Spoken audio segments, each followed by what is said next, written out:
Nakatutok ang DOST sa pagpapalakas sa research and development ng bansa. Ayon sa kagawaran, malaking tulong ito sa pagpapaunlad ng pamumuhay ng mga Pilipino. Si Rod Lagusad sa detalye. Research and Development. Ito ang patuloy na tinututukan ng Department of Science and Technology. Sa pre-SONA special sa programang Bagong Pilipinas, binigyang din ni Secretary Renato Solodom Jr. na makakatulong ito pagdating sa social at economic development o mapabuti ang kalidad ng pamumuhay ng mga tao. Anya, nakaangkla ang kagawaran sa mga strategic pillar na nakasuporta sa agenda ni Pangulong Ferdinand R. Marcos Jr. Isang resulta ng research and development ay ang RX Box na layong tulungan ng mga kababayan natin na nakatira sa malalayang lugar na magkaroon ng medical access.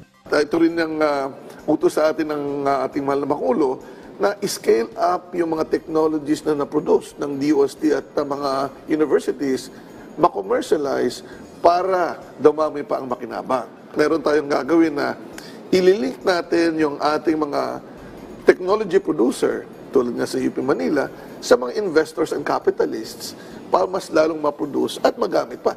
Kasabay nito, ayon kay Secretary Solodom, mahalaga na patuloy na mahikayat na pumasok ang mga kabataan sa larangan ng science and technology. Bukod sa pagbibigay ng scholarships, una nang inatasan ni Solodom ang Science Education Institute na ituro sa mga kabataan ang entrepreneurial skills training. Samantala, nakatutok din ang DOST sa wealth creation. Sa ilalim ng Small Enterprise Technology Upgrading Program o SETUP, tinutulungan nito ang mga maliliit na negosyo o micro, small and medium enterprises. Kung may negosyo ka